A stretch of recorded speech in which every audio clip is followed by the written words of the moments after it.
Florida is famous for its sunshine, beaches, and tropical breezes, a place where snow is almost mythical. For generations, the idea of snow falling in the Sunshine State has been the stuff of jokes and tall tales, something reserved for postcards from up north or the imaginations of children. Most Floridians have never owned a winter coat, let alone seen a snow shovel. The state's balmy climate is a point of pride, a promise of endless summer. But on the morning of January 18, 2026, the unthinkable happened.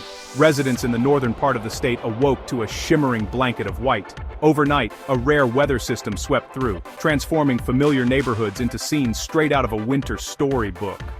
Lawns, rooftops, and even the iconic palm trees were dusted with snow, creating a surreal landscape that few could have ever imagined. Children pressed their faces to windows, wide-eyed at the sight of real snowflakes drifting from a gray sky. For many, it was the first time they'd ever seen snow outside of a movie or a holiday card. The air buzzed with excitement and disbelief as families gathered to witness the spectacle together, some still in pajamas, others hurriedly bundling up in whatever warm clothes they could find. For many, it was their first time seeing snow, an event that felt both magical and bewildering. Laughter echoed through the streets as children and adults alike ventured outside, eager to touch the icy flakes and leave footprints in the powdery white. Makeshift snowmen appeared on front lawns, and snowball fights broke out between neighbors who, just hours before, had never expected to see snow in their lifetimes.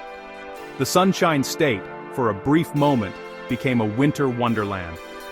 Palm trees, usually symbols of warmth and relaxation, stood adorned with delicate layers of snow, their fronds drooping under the unfamiliar weight. The contrast was striking. Tropical plants and bright flowers peeking out from beneath a frosty covering, as if two worlds had collided overnight. Excitement and confusion swept across the region. Phones rang off the hook as people shared their astonishment. Friends and relatives called each other in disbelief, swapping stories and photos, trying to make sense of the extraordinary event. Social media feeds filled with exclamations of wonder and videos of snow falling in places where it simply wasn't supposed to. Local news and social media exploded with images and stories of the rare event. Hashtags like Stemwansatsom Florida, Snow, and Stemwansansatsom Snow in the Sunshine State began trending as people from across the country marveled at the sight. News anchors scrambled to cover the story, interviewing residents who could hardly believe what they were seeing outside their windows. Lifelong Floridians stepped outside to feel the snow, capturing the surreal moment. Some scooped up handfuls of snow to show friends, while others simply stood in awe, letting the flakes melt on their skin. For a few precious hours, the ordinary routines of daily life were put on hold, replaced by a sense of wonder and community.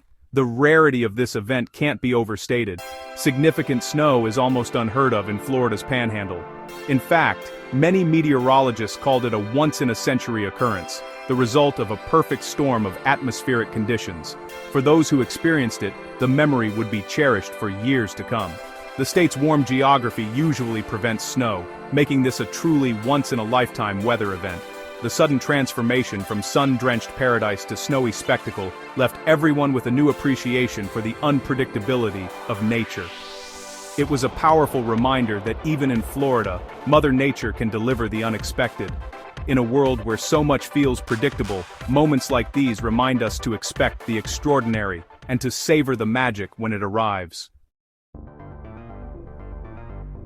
The snow was concentrated in the Florida Panhandle, especially around Pensacola. A storm system pulled frigid Arctic air south, turning cold rain into snow as temperatures dropped below freezing. Pensacola saw up to 2 inches, remarkable for a region where even flurries are newsworthy. The snow was wet and heavy, perfect for snowballs, and clung to pine trees and Spanish moss. The event echoed a historic snowfall just a year prior, making 2 consecutive years of snow, a phenomenon that left residents and meteorologists stunned. By afternoon, the snow melted, but the memory lingered. For a few magical hours, Florida's beaches and neighborhoods were transformed. The sight of snow mixing with white sand became an iconic image of the day the Sunshine State was dusted in white. Floridians greeted the snow with a mix of pure joy, wide-eyed curiosity, and a sense of disbelief that quickly spread through every neighborhood. For many, it was the first time they'd ever seen snowflakes drift down from the sky, transforming their familiar palm-lined streets into a winter wonderland. The air was filled with laughter and shouts of excitement as people rushed outside to experience the rare phenomenon firsthand. Of course, with the wonder came a bit of chaos. Drivers, unaccustomed to icy roads, navigated cautiously, or sometimes not so cautiously, through the unfamiliar conditions, leading to a few comical moments and minor traffic jams. Children, bundled up in whatever winter gear their parents could find. Often, a patchwork of hoodies, rain boots, and mismatched gloves, set about building lopsided snowmen. Instead of coal and carrots, they used seashells for eyes and palm tree twigs for arms, giving their creations a distinctly Floridan flair.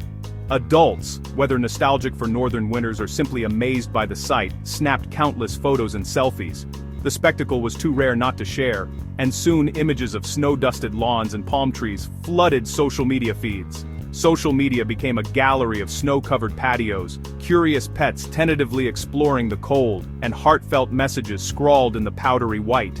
Friends and family from out of state chimed in, expressing disbelief and delight at the scenes. The event brought neighbors together, united in disbelief and laughter. People who rarely spoke found themselves sharing stories and hot drinks, marveling at the transformation of their world.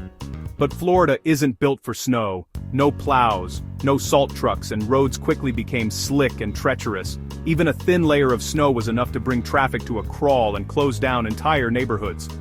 Many residents chose to stay home, peering out their windows at the unfamiliar landscape. Some businesses delayed opening, prioritizing safety over routine, while others took the opportunity to enjoy a spontaneous day off. The snow, minor by northern standards, was a major disruption here. Schools closed, deliveries were delayed, and daily routines were put on hold as everyone adjusted to the unexpected weather. It sparked conversations about preparedness, with many wondering if this could become a new normal. The idea of future snow days in Florida, once unthinkable, suddenly didn't seem so far-fetched. The day was a vivid reminder of nature's surprises, and the importance of expecting the unexpected, even in the Sunshine State where winter usually means sunshine, not snowflakes. While snow was limited to the Panhandle, the cold stretched across all of Florida. A massive blast of Arctic air plunged deep into the state, sending temperatures far below normal. Freeze warnings and advisories blanketed the peninsula, with Orlando bracing for lows near 25 grads Celsius and wind chills in the low 20s. Even southern cities like Naples faced temperatures in the 30s, a shock for regions used to winter lows in the 50s. Residents scrambled to protect plants, pets, and vulnerable neighbors. The cold threatened Florida's agriculture, especially citrus crops, prompting farmers to take emergency measures. Many ran irrigation systems overnight, encasing fruit in protective ice. The agricultural community worked tirelessly to minimize damage from the rare Arctic plunge.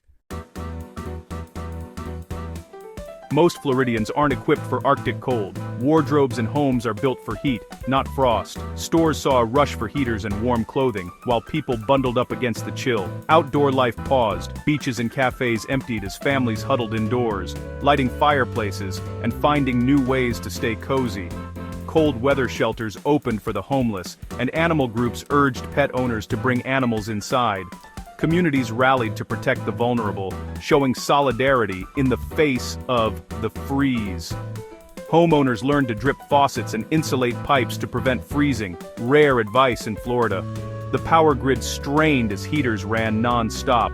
For many, it was a crash course in cold weather survival, a sharp contrast to hurricane prep. The culprit behind Florida's deep freeze was the polar vortex, a swirling mass of Arctic air that typically remains locked in place near the North Pole. This powerful system acts like a cold air reservoir, usually kept in check by strong winds that circle the Arctic. But sometimes those winds weaken, and the polar vortex can wobble or split, sending frigid air far beyond its usual boundaries. In this case, a weakened jet stream, a fast-moving ribbon of air high in the atmosphere, allowed a lobe of this icy air to plunge southward. The jet stream, which normally acts as a barrier, dipped dramatically, creating a pathway for the polar vortex to spill its cold air deep into North America, reaching all the way to the Gulf of Mexico. This rare alignment of atmospheric forces set the stage for an extraordinary weather event. As the Arctic air surged south, it collided with the relatively warm and moist environment of the southeastern United States. This clash of air masses triggered snow in the Florida Panhandle, an event so rare that many residents had never seen it before.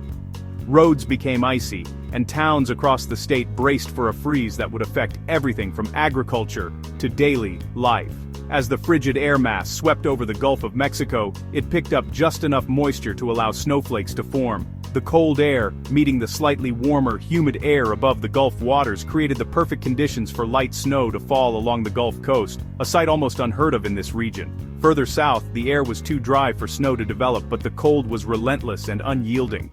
Even in areas where snow didn't fall, frost-coated palm trees and Floridians bundled up in heavy jackets, facing temperatures that dipped far below their usual winter norms. Beaches, typically bustling even in January, stood empty and windswept, a stark reminder of the unusual chill. Meteorologists across the country marveled at both the intensity and the duration of the event. Weather studios buzzed with activity as forecasters tracked the cold wave's progress and tried to predict just how long the freeze would last. The event became a case study in how atmospheric patterns can shift dramatically, catching even seasoned experts by surprise. Dr. Athena Rojas of the University of Miami noted that it wasn't just the cold itself, but the persistence of the pattern that made this event so remarkable. The cold air lingered for days, breaking records and challenging assumptions about what's possible in Florida's climate. According to Dr. Rojas, such persistent cold snaps are rare, but they offer valuable insights into the complex interactions between the Arctic and subtropical regions. The event highlighted in dramatic fashion how changes in the Arctic can ripple all the way to Florida's beaches. Snow on palm trees and icy waves crashing ashore became symbols of just how far-reaching the effects of a shifting polar vortex can be, reminding us that no place is truly isolated from global weather patterns. It was a vivid example of our interconnected global weather systems, where a disturbance in the far north can set off a chain reaction, ultimately transforming the climate thousands of miles away. The polar vortex's southern dip was a powerful reminder of the dynamic, ever-changing nature of our planet's atmosphere. For snow to fall in Florida, a rare combination of factors must align. First, deep cold must reach all the way from the ground to the clouds, no warm layers allowed. Second, there must be enough moisture, which is rare in Arctic air but possible when it passes over the Gulf. Third, a storm system must lift the moist air, allowing it to cool and form snowflakes. In January 2026, all three ingredients came together: polar vortex cold, Gulf moisture, and a passing low-pressure system. The result was a band of snow over the Panhandle, a textbook case of rare southern snowfall. Such perfect alignment is why snow in Florida is so memorable. It's a reminder of how complex and fascinating weather can be. For those who witnessed it, the event was unforgettable. Despite its intensity, the cold snap was brief. Meteorologists assured Floridians the deep freeze would be short-lived, offering relief to farmers and residents alike. The cold peaked on Sunday night and Monday morning, then quickly began to fade as the jet stream shifted. By Monday night, temperatures were already moderating, with lows above freezing in most areas. The warming trend accelerated, and by midweek, highs returned to the 60s and 70s. The Arctic plunge became just a chilly memory. Florida's warm latitude and surrounding waters helped temperatures rebound rapidly. These fleeting cold snaps are what make Florida's rare winter events so unique. By Monday, January 19th, Florida was thawing out. The snow had melted, and freeze warnings expired as sunshine returned. Warm, humid air from the Gulf and Caribbean began to flow back, restoring normalcy. Highs in Orlando climbed to the 70s, and southern Florida neared 80 degrees. Floridians swapped coats for flip-flops, but the memory of snow on palm trees lingered. The event was a powerful reminder that even paradise can surprise you. For children, it was a magical first. For farmers, a test of resilience. As warmth returned, Floridians gained a new appreciation for their climate, and a story they'll tell for years.